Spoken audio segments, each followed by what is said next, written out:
Over here. And these are all journals, conference papers. I have copies of Asinara Salam. Yeah. No, I don't have the very earliest one. No, the 1936. No, Haile Selassie's time. From the Haile Selassie time, I think I've got almost everything.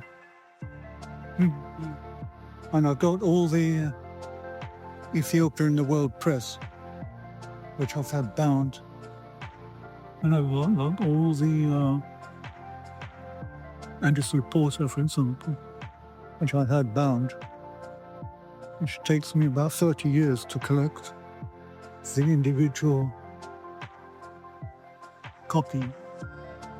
These are the conference papers, Journal of Ethiopian Studies, Ethiopia, and of course Pankhurst's Ethiopia Observer. Oh, okay. I have all of those.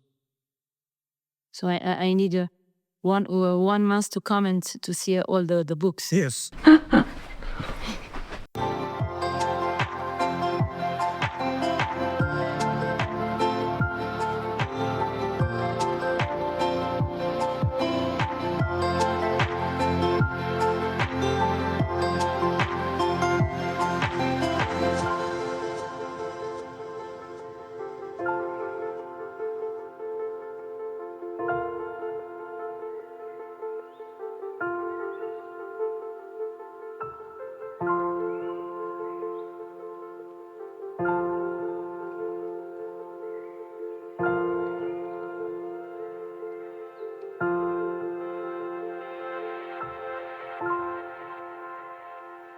So thank you again for agreeing to meet me in Addis.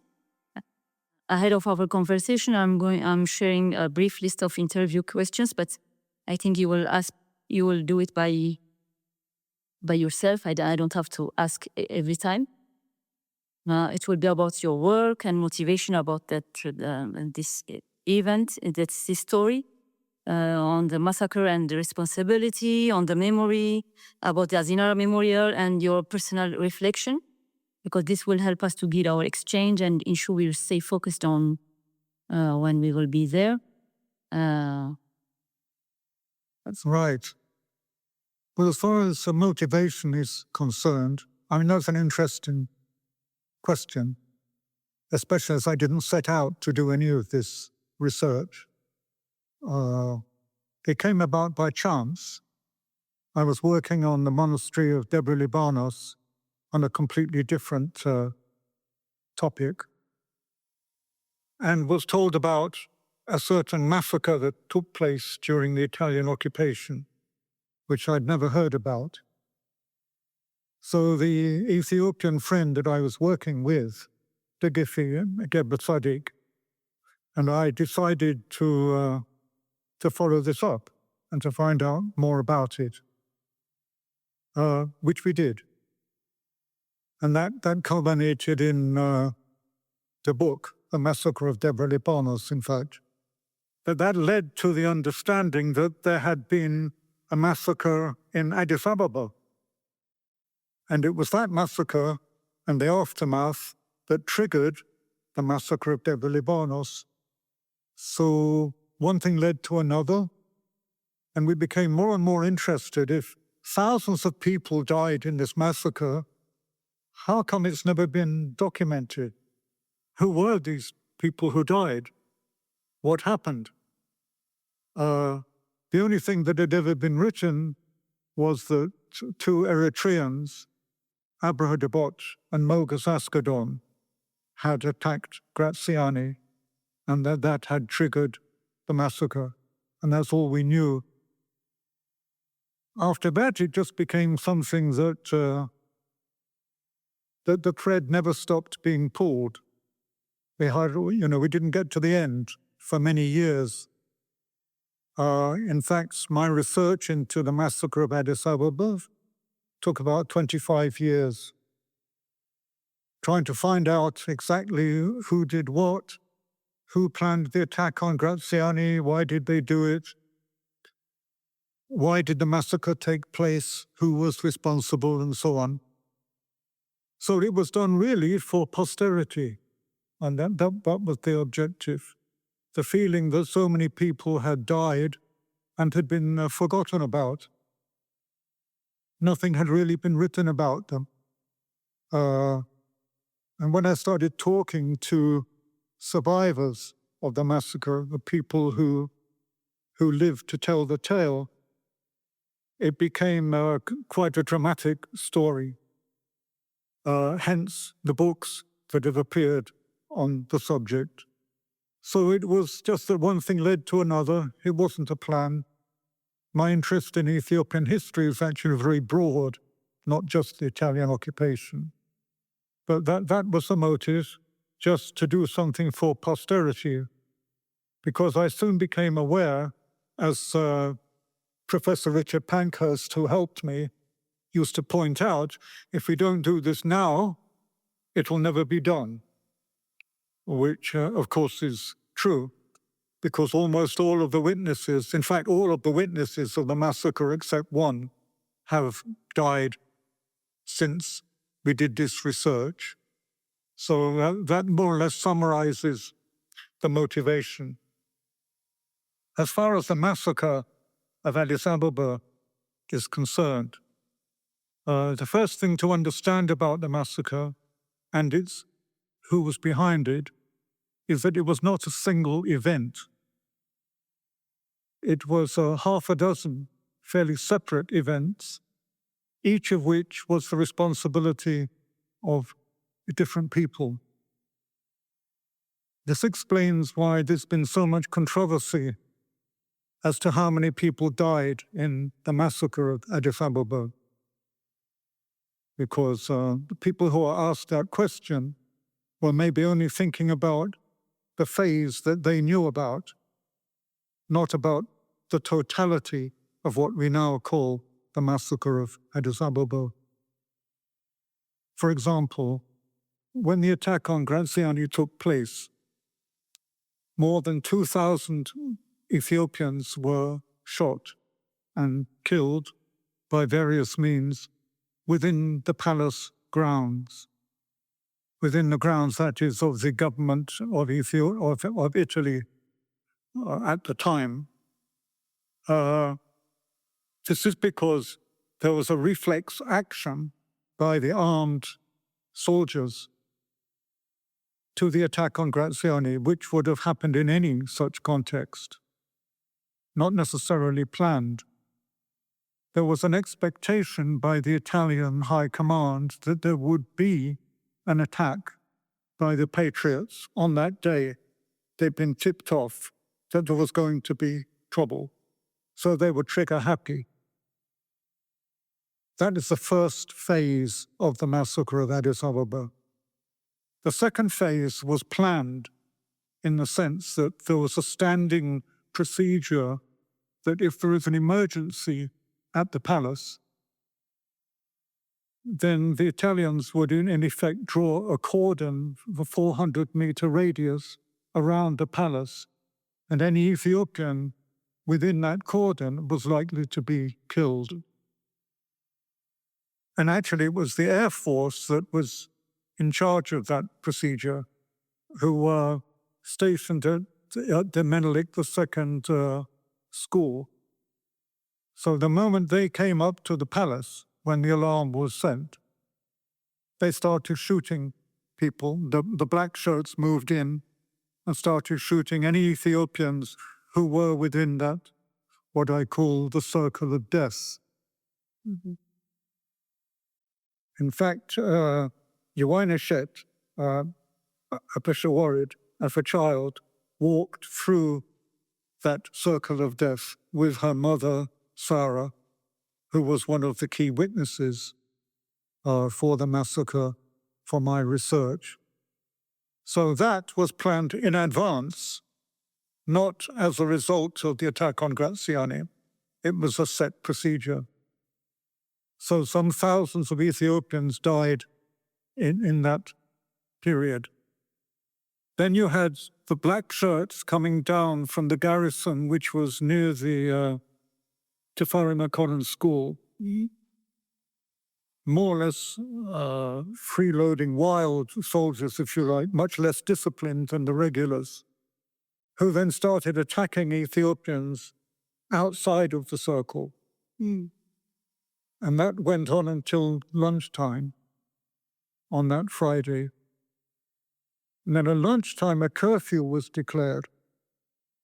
And all the Ethiopian men who could be found by the Italians were rounded up. And most of them, certainly a high proportion of them, were killed in detention. So again, you had another phase and so on.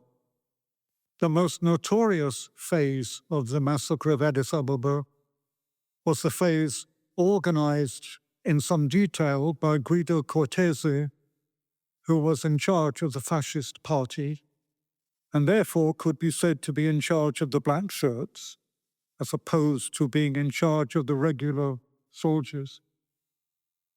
And he organized for the Teveri garrison of black shirts to come down and make a systematic attack on certain residential areas, the high-density residential areas of Addis Ababa.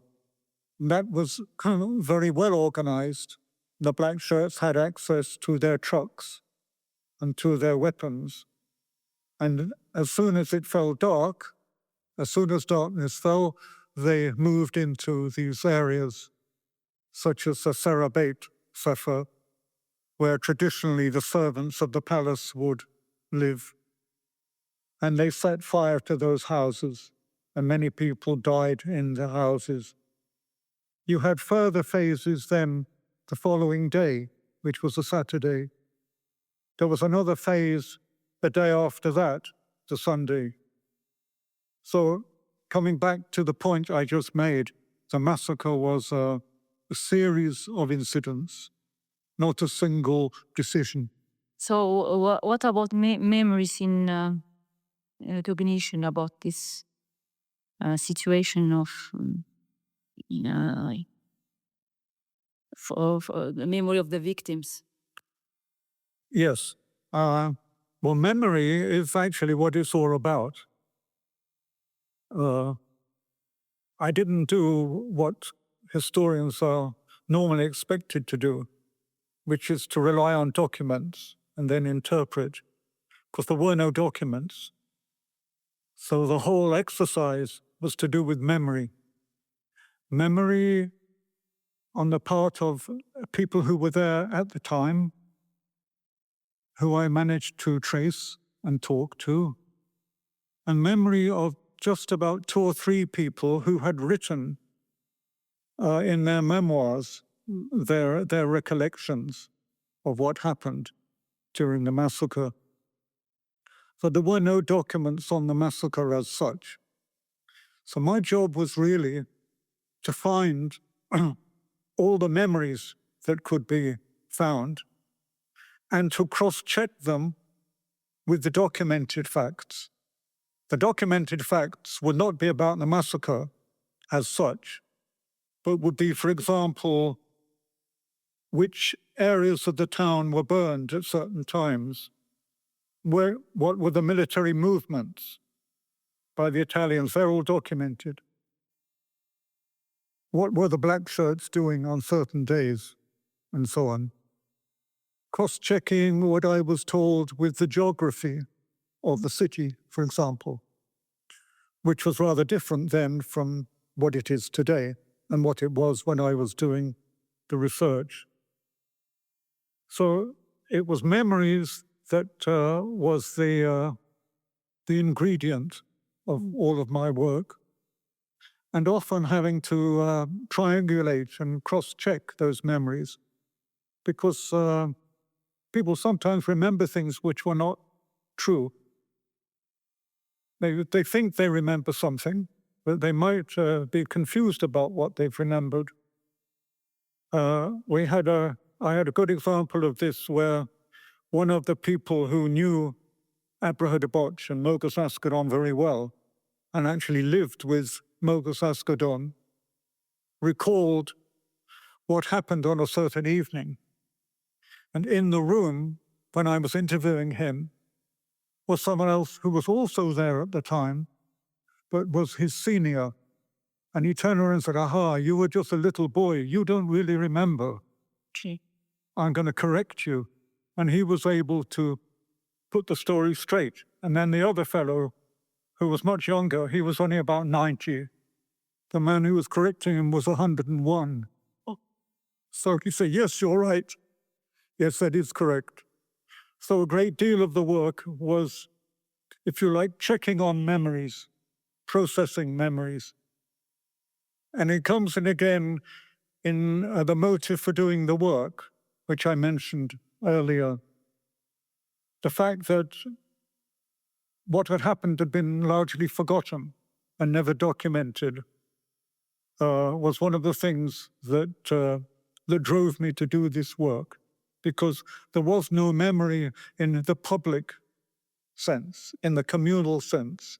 There were memories by individuals, what happened in this part of town on Friday at 8 o'clock, or what happened here Saturday morning at 9 o'clock, but no one had tried to put it together. So yes, it was basically an exercise in memory. Do you believe that Ethiopia should create a national memorial for this, dedicated to the victims of? Well, there is a memorial, and it's a very detailed memorial, and it's a very carefully researched memorial, and it's the one that is standing at Sidiskilo, sculptured by two renowned sculptors who did a great deal of research in order to create the tableaus which are on that memorial. Yeah. So the physical memorial is there. What I've tried to do is to translate it into the personal stories that need to be told. But in fact, that memorial, as I mentioned, is very detailed, but it stands in isolation. It doesn't have a context, so people just drive around the memorial and hardly notice it. So what I tried to do is to establish the facts. My book on the massacre of Addis Ababa is not written as a captivating story. One of my reviewers said that it's written like a technical report. But that's deliberate, because I just wanted to record the facts. Krass. Yeah. Or any museum, to put it in a museum?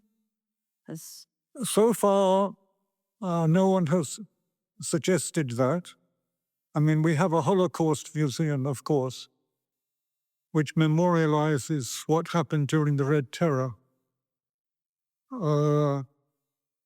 When Yekatit Asrahulet, which is the local name given to the events of that day, was memorialized a few years ago, there was a temporary museum set up at the Institute of Ethiopian Studies, to which I contributed some photographs. In fact, there were complaints laid by several Italian tourists that it should be closed down, because it wasn't something that should necessarily be talked about. So, yes, it might be contentious to have such a museum. It might not be. I haven't looked into that. Yeah. Why is it unknown? This atrocity is not it's unknown in Europe. It's not known. The atrocity is unknown. Yeah, this Italian atrocity is not known in... Well, that's certainly true. I mean, all my work on the occupation has been on the atrocities. Not because I think that's all there was to talk about. That is not a summary of the occupation. I wouldn't want anyone to think that the occupation was nothing more than a series of atrocities. But I chose to focus on the atrocities because of the memory dimension to it, which you mentioned. In general, the atrocities were covered up, largely by the British government, because basically Italy changed sides in the Second World War. They joined the Allies. And certainly the government of Great Britain and America didn't want to be thought to be in partnership with an ally that had been committing war crimes. So there was a great deal of obstruction by the British government when the Ethiopians tried to take the Italian government to, or the individuals concerned, to court in the UN trials. And this is why basically the atrocities are largely unknown. If you compare it to the atrocities of the Japanese and the Germans, it is a completely different story. Of course, they were held accountable, but the Italians were not. And even though the fascists were, in a sense, held accountable in the defascistization process of Italy itself, still there were enough people in the system in Italy who didn't want to talk about what happened in Ethiopia. So although you want to be able to attend the Asinara event, is there any message you would like to send to the descendants of those who were deported? Yeah, well, first of all, please tell them that I would have very much liked to be there, but I've got too many commitments at the moment. I can't make it. I hope that my friend Yekatit will be able to make it, and I would have a special message to her to thank her for all the help she's given me over many years, and her mother and her aunt, who were also very helpful. I think the main message to the event is the importance of memorializing what happened. Again, the imprisonment of large numbers of Ethiopians, especially wives and their families, is almost unknown. Even in Ethiopia, it's almost unknown. And it's a story that needs to be told. So I think that the Asinara event, the initiative, is a very, very good one. And it's in the same spirit of making sure for posterity that these people are not forgotten. Okay. Do you think there is a connection between the Addis Ababa Massacre and the deportation to island like Asinara? Was there also an Italian effort to erase the history? Oh, definitely. The imprisonment of Ethiopian families to Asinara was part of a program of repression ordered by Mussolini following the attack of Yekatit Asruhulet, the attack on Graziani.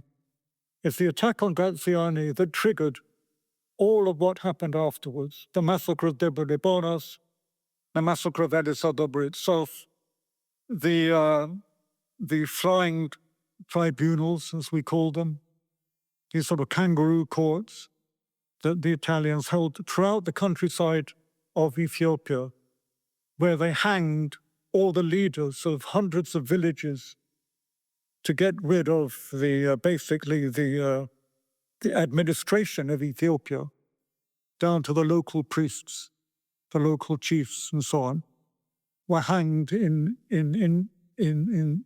gallows which were prefabricated in large numbers, which could hang up to 10 people at a time, and which would be taken out in trucks, military trucks, and would cruise through the villages, especially the Central Highlands. So all those things were part of a program designed to crush all the opposition. And interestingly, much of what happened here was replicated in Yugoslavia. And in some cases, even the same commanders who were doing it in Ethiopia were doing it in Yugoslavia when the Italians and the Germans, the Nazis, went into Yugoslavia. So those were planned pogroms, in fact, of repression to put down the continual resistance to Italian control. But at the same time, those people who were in Asinara, they seem that they were well treated than comparing the... So that is the paradox of Asinara. One of the things that Ioannis's mother really impressed upon me in the many meetings, discussions we had, was, in her view, as one of the prisoners, it was absurd because she could see that the Italians, the local Italians, were worse off in many ways than the Ethiopian prisoners were. The Ethiopians at least were put in decent housing and were given clothes. And many of the Italians had not enough to eat and were freezing in the winter. And she would continually ask, why are you doing this? In fact, her whole attitude towards the Italian administration here, I felt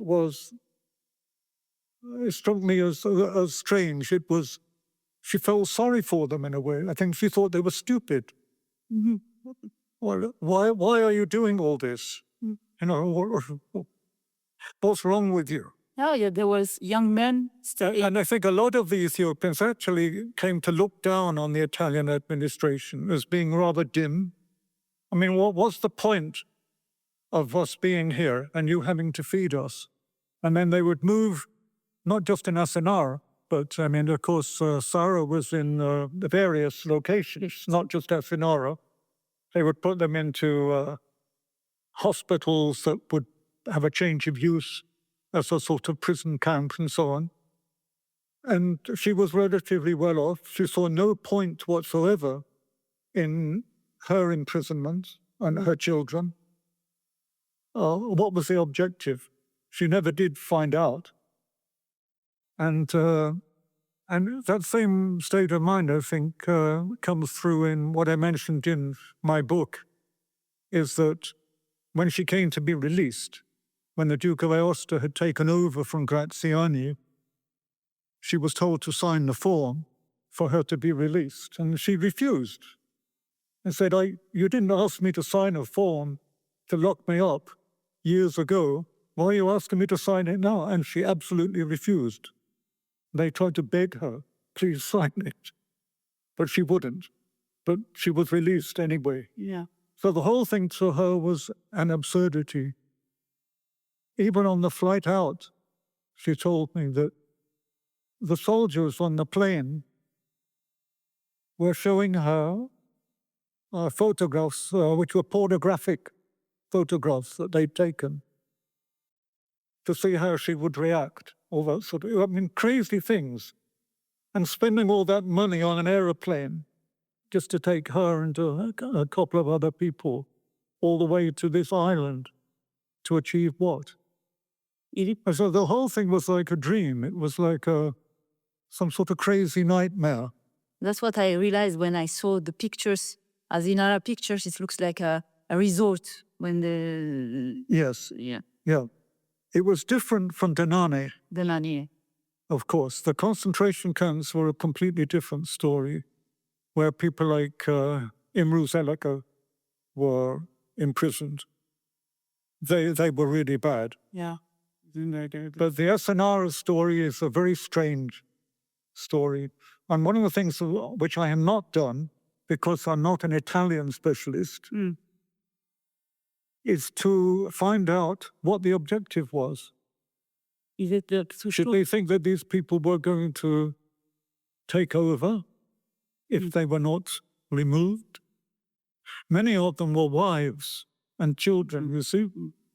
Like in Sarah's case, yes, her husband was killed in the palace building in the basement, which was used for torturing and interrogating people.